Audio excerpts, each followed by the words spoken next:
What's the future look like for MLOps in businesses? Yeah, that's a great question. So I would say it looks still very brilliant because at the end, the main goal of MLOps is to make sure that your projects go to production successfully and remain performant over Mhm. time. And that's something that's true today, but also will be true in 10 years. So I would say MLOps still will be very strong, even though now the hype is about Gen AI and other Mhm. parts. Gen AI is nothing else than the model training part, model selection, fine tuning, and so on. But still, you need to take this model to production. And you have now this new, basically, subcategory of MLOps that is named LLM Ops, so large language model operations. Yeah. And there are some publications on that. That's very interesting that they have all the activities, and more than 60-70% is the same as MLOps. So Mm, only you have this new aspect that I mentioned before that are the novelties. mm. But yeah, overall, I think MLOps is here to stay. And now with the topic of regulations, basically, if you're high risk, you have to comply to the European AI Act.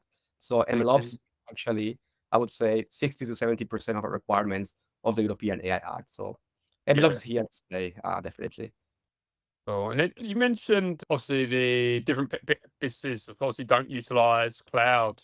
Do you think obviously as time evolves, more and more businesses will start to go onto the cloud? And do you think that's going to be like the more the go-to sort of space? That's going to be the growing field.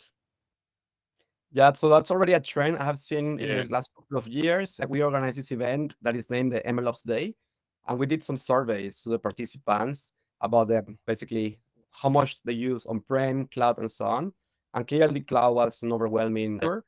Also, we have seen some publications about the time series of the cloud, and basically, it's really accelerating quite a lot. So more and more companies are going to the cloud.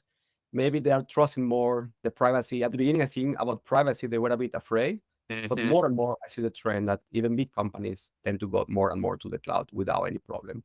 So yeah, definitely. If you ask me, I would say, yeah, I think the cloud market share is going to be larger and larger over the next couple of years. Interesting. No, I think obviously the crowd. Yeah, if you look at facts and figures on the cloud, it does seem like it's growing, and obviously I guess that's going to impact. Yeah, obviously you see businesses going that way. But yeah, cool. Oh, brilliant. Cool. No, I really enjoyed the conversation with yourself. Yeah, thanks for your time, and it's been great having you on the podcast. Thank you very much, man. It was really great being in the podcast.